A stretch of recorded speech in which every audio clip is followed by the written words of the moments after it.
What is up, everyone? Krator is here, and we are going to start a new game today. We are going to be playing our first run together of XCOM Enemy Within. I considered doing Enemy Unknown first. There is quite a big difference between Enemy Unknown, the base game, and Within the expansion. And I think when I do XCOM 2, I will probably play through base XCOM 2 first and then do War of the Chosen, because I think the difference is pretty vast, especially in XCOM 2. In this one, the main difference is in Enemy Within, there's some additional story elements, another faction to deal with besides just the aliens, and we get access to genetically modified and mechanically modified units, mechs. That's so. I think the content that's added is quite a bit, but I don't think it's as much as XCOM 2. So I'm going to go ahead and run this as our first, especially since the story doesn't really change between Enemy Unknown to Enemy Within it. I mean, it changes a little bit because of the third faction, but anyway, we're going to do single player here. Let's go ahead and look at options. Hopefully the volume and everything is okay.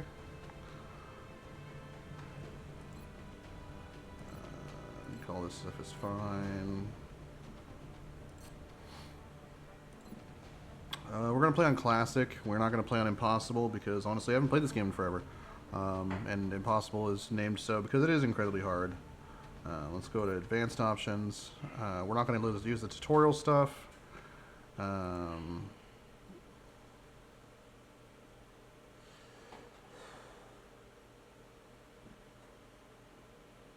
I think we're going to turn off Operation Slingshot. This one, I recommend people using it if they've never played through it, because it is, some extra content. But it does give you some interesting stuff. Like there's extra missions to do, and you get an extra heavy unit automatically. You get Zang, and then if you complete I think it's like 3 or 4, maybe 5 missions, you get a ton of stuff, materials that you normally wouldn't have, and it kind of just sets you up to go nuts and kind of steamroll. So we're not going to use that, at least not for this playthrough. I'll leave Operation Prodigy on, or Progeny, because I think that's the one with the infamous Nova Scotia mission, so we'll leave that on. We are going to turn on Iron Man, which means it's going to auto-save every single action we do, so there's no save scumming. So if I do something stupid, whoops, people are going to die in this campaign. That's the nature of XCOM and the nature of me not being very good at this game. Reduce beginner voiceover, we're going to leave that clicked because I've played this game before and we don't need to hear all the mumbo jumbo. Let's go to second wave options and take a look. We could do damage roulette, which makes damage values much wider range. Sure. New economy means the funding of the council members is randomized. I think that's fun. We're going to do that. Not created equal, rookies will have random starting stats. Again, I think that's pretty fun, so we'll go ahead and do that.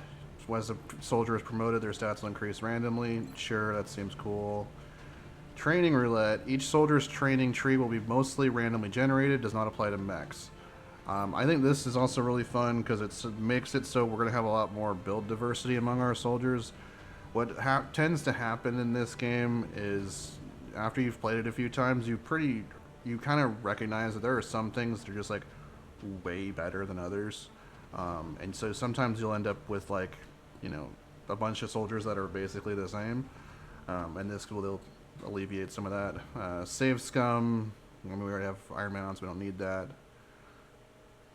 We're not going to turn on red fog or absolutely critical. We don't need the greater good. We're not going to turn on a marathon for this one. Marathons basically makes the game, as it says, makes games take considerably longer. Kind of the main reason for that is it slows down your research and your build times a lot. Like something that will take 3 days in the base game, in marathon mode will take a month. So it makes the game a lot longer, which can be cool, but I think for the purposes of the series, we're not going to do that. Aiming angles, units receive an aim bonus the closer they are to flanking an enemy. This makes your aiming like XCOM 2, because I believe that you get aiming angles in XCOM 2. We'll go ahead and turn that on, I guess. Genetically modified soldiers cannot undergo side training. Gifted soldiers can never receive genetic modifications. I don't really care about that. We're going to leave that off. All right. So let's go ahead and start.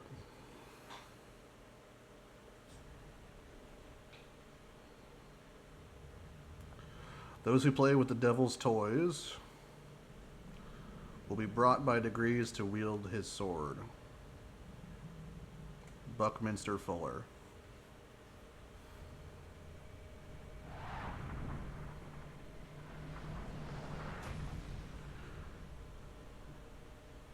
And here is the beginning of the invasion.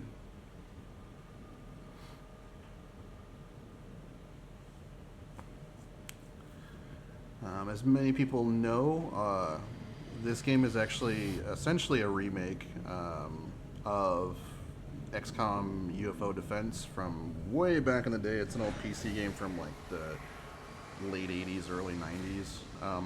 Incredibly hard. And they tried to make this game like honest to difficulty, like making it very hard. Hence why classic difficulty is actually like hard mode. Because the original game there was only hard mode. It was ridiculous. And so this game, I don't know if it's quite as difficult as the original. I haven't played the original since I was a little kid, but it's tough. And we can see whatever this little pod is that fell from the sky just basically liquefied those people, which is pretty gross. There's the XCOM logo. Hello, Commander. In light of the recent extraterrestrial incursion, this Council of Nations has convened to approve the activation of the XCOM project. You have been chosen to lead this initiative, to oversee our first and last line of defense. Your efforts will have considerable influence on this planet's future. We urge you to keep that in mind as you proceed.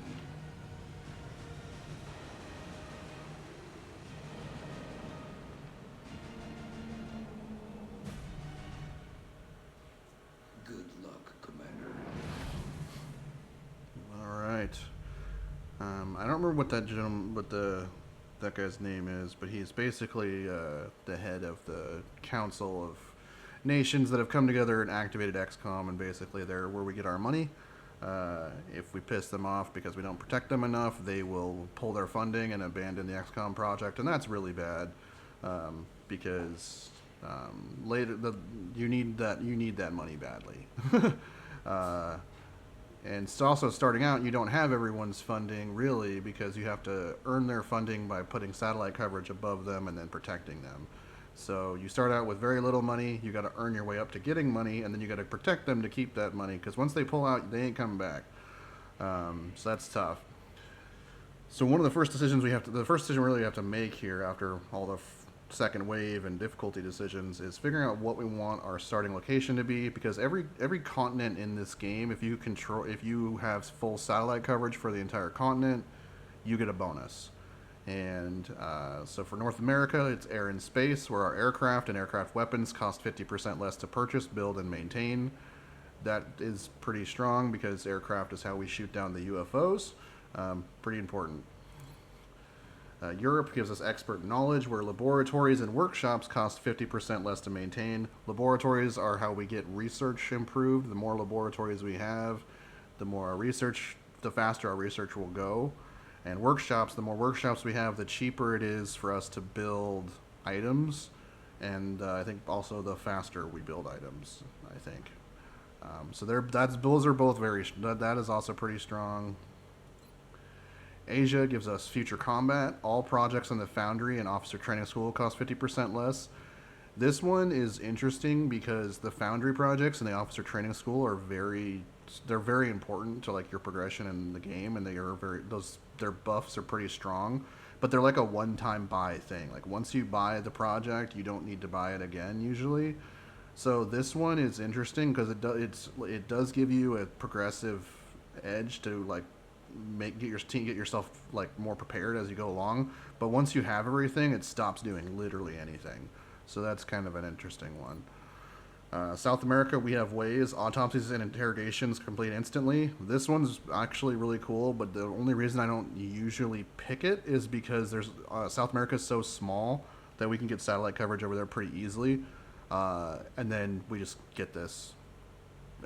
So usually I try and pick one of the bigger continents that is harder to control with just satellites. And then Africa, the first time I ever beat this game, this is the one I used. Your monthly funding is increased by 30%, and that's not just from Africa; it's from everyone. Everyone just gives you more money. More money means, unlike this, which is 50% less on certain things. Kind of same thing here, same thing here. With Africa, you don't. It's not 50% less; it's 30% more income, but it's on whatever you want to spend it on.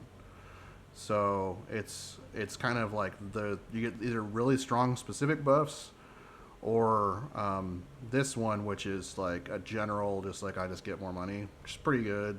But because I've picked it before, I don't think I'm going to pick it here. In fact, I'm kind of tempted to do air and space. I believe also this aircraft stuff also I do believe affects satellites, which satellite coverage again is how we get money early on in the game. So I think we're going to go with air and space. We're going to take North America. America. Get ready to deploy. Our AO is within the continental United States. We picked up a local broadcast indicating alien activity within a major metropolitan area. We should get down there and eliminate any hostiles. All right, so there's an alien abduction in progress. Meld energy signature readings are positive. If the site is clear of civilians, though, and so collateral damage is not a concern, which means we can use explosives willy-nilly and not worry about killing anybody. Meld is the thing that makes this game different from the base game. You need it for genetic modifications, and you need it for mechs, which we won't get for a little while, but it's good to grab as much meld as you can early on, because the earlier missions, there's like not as many enemies usually, so you can kind of run around a little bit more.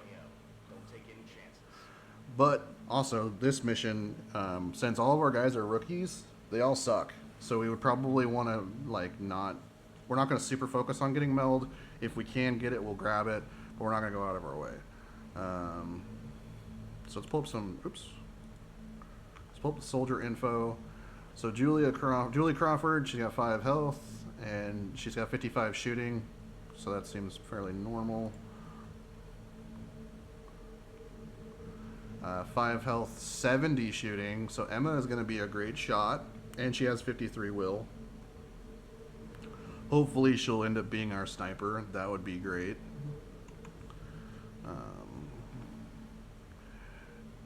Minju Zhang, 65 offense, but only 33 will, so we really don't want Min getting psychically messed with, because they'll break very easily, and that's not great.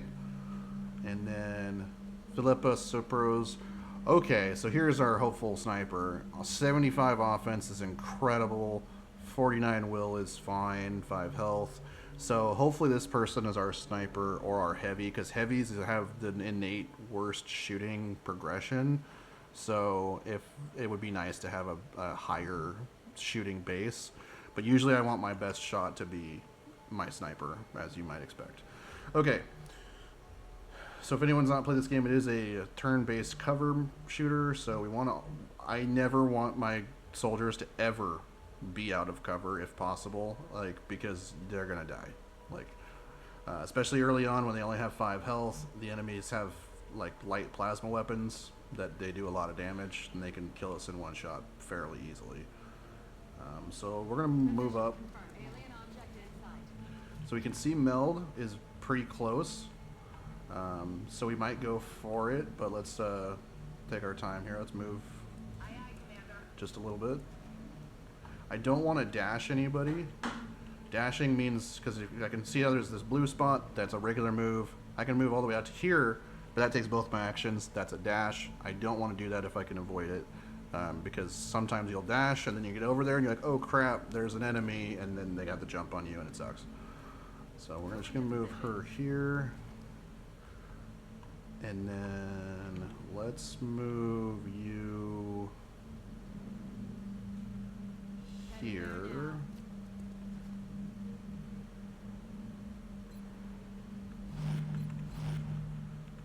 And then we're going to overwatch, which means if they see any movement, they'll shoot at it. So overwatch is probably going to be our best friend, especially throughout this game. However, you do take an aim penalty when you overwatch, so it's not exactly free.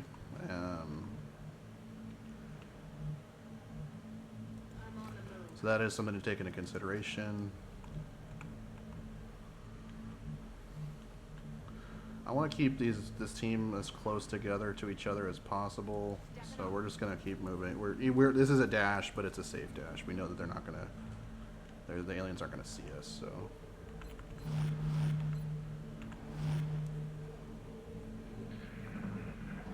And meld does have a time limit on it. Most of the missions in this game do not have like an inherent time limit, but the meld does. It does expire, so we do want to get over here and grab this.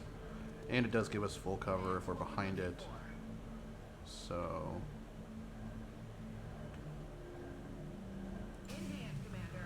we got that. That's great.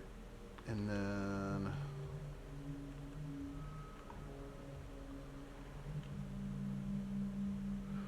we have to dash to be in cover, so we're gonna do it, but we're gonna do it smart here. We're gonna overwatch with her and Julie and Min, and then we're gonna dash up with Philippa, and if this triggers any movement, then we'll get some free shots. Okay, so here's the first aliens. They're ugly as sin. Little alien grays. Hopefully we get a shot here. Oh, some dropped frames here. Uh-oh. Oh no. And welcome to XCOM. Yeah, that happens very rarely, so sorry about that. We're gonna have to start over. XCOM does crash sometimes. It's an old game and stuff happens. But because it is on Iron Man mode, we should be able to just load back in where we were. So if we go to load game, hopefully, okay, it just loaded us up to the beginning of the turn. Actually, it turned back from where we were. So let's go here. Alien object in sight. Got the goods.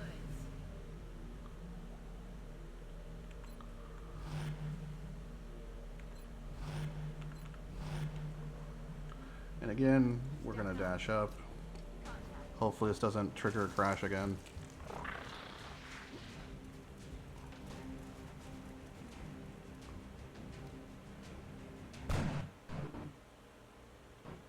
Okay, we're gonna have to start over. We have a corrupted game. So that is very rare, and it does happen. Which is why we actually might turn off Iron Man.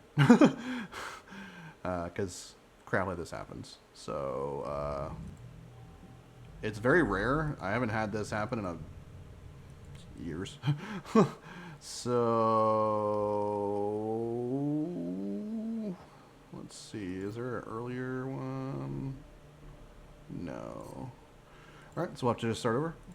And I'll try and make sure I click the same stuff. Again, no slingshot. We're not going to do Iron Man because we don't want that same thing to happen again.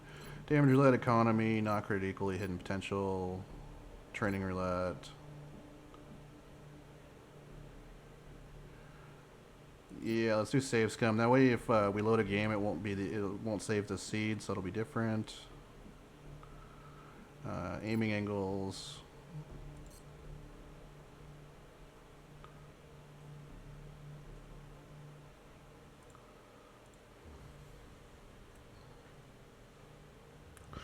Sorry about that.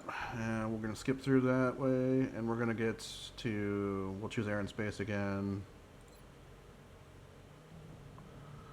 We have different soldiers this time and a different map, but same mission. Find aliens and kill them. That's most of the missions in this game are like find aliens and kill them. If there's civilians, don't kill them, basically. You are free to engage all hostile contacts in the AO.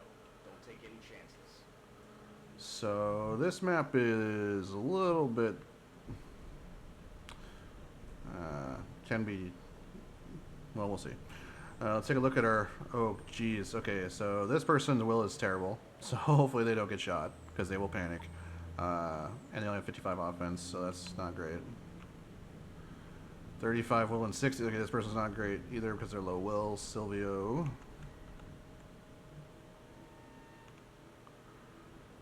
Nasreem Isra, high will but only 60 offense. 55 offense, 57 will. So we don't have the great shooters like we had at the last setup, so that sucks. But you know, such is life. We'll continue on. Heading out. Moving out. And since nobody can see me, I don't mind doing this where I'm not technically in cover.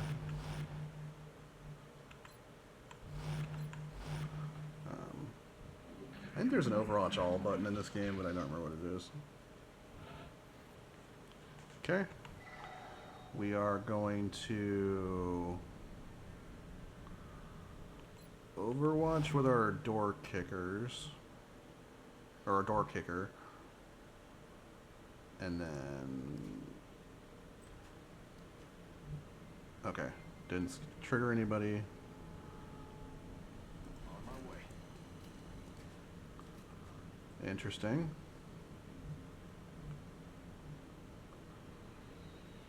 Will go.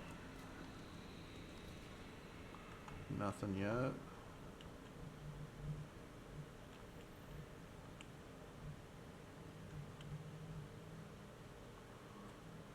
Moving.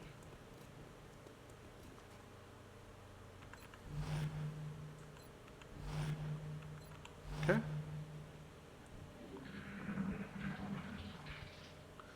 So there was meld over here somewhere because we saw the lines, the meld sniffing line.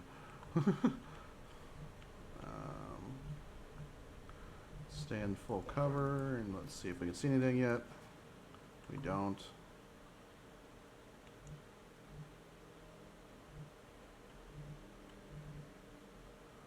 Moving out.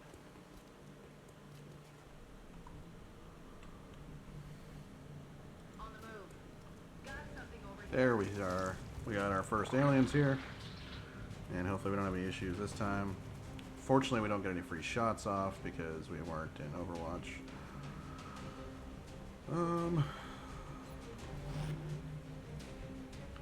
Let's see.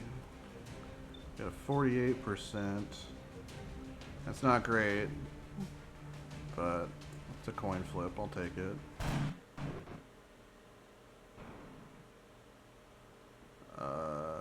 Okay, XCOM's broken, so that's great. I'm gonna unfortunately end the stream here for a minute. I'm gonna fiddle around with this, try and figure it out, and I will be back online when I figure it out. Sorry, guys.